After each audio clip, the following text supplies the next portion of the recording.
Welcome to music class! Today we're going to be discussing the string family. Obviously, I am a string instrument player. I have a pretty good collection of string instruments. Yeah, there's a lot of them. When we learn about stringed instruments, the first thing that you need to know is that there are a few rules, and these are scientific rules. First is that the rule for string instruments is the longer the string, the lower the note, and the thicker the string, the lower the note. Please repeat that after me. The longer the string, the lower the note, and the thicker the string, the lower the note.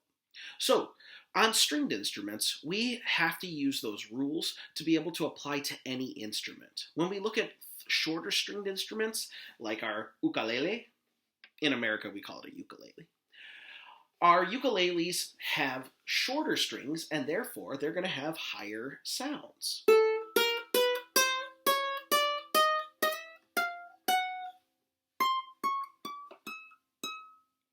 Now, when we look at bigger instruments, like a guitar, we're going to get longer strings.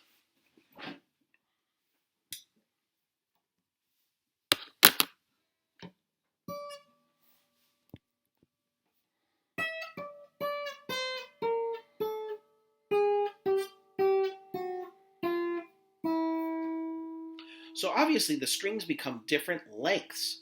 Now on instruments like a guitar, a violin, a viola, or a cello, all of the strings are going to be the same length.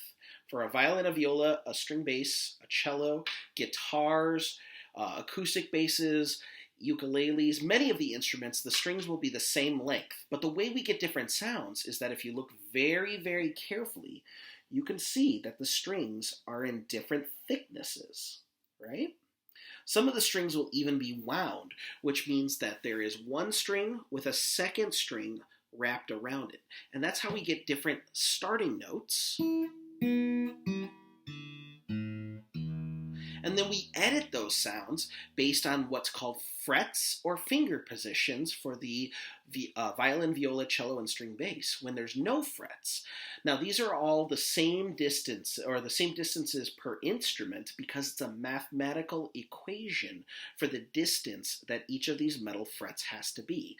So if we divide the string in half, we get one octave higher.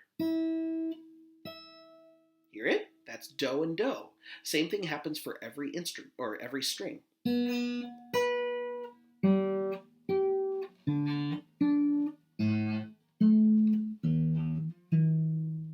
Now, when we get to the different fractions, that's where each of our dots are, and that lets me play simple songs.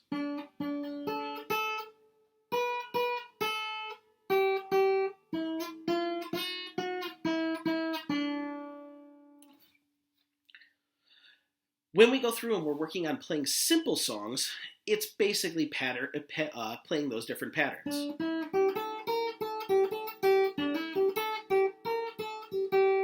When we're playing melodies and scales and patterns and things like that, we're combining lots of notes together. So for instance, when I play the guitar, I'm combining lots of strings at the same time.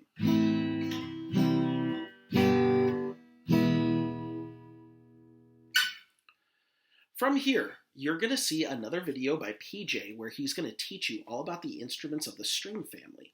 I hope you enjoy.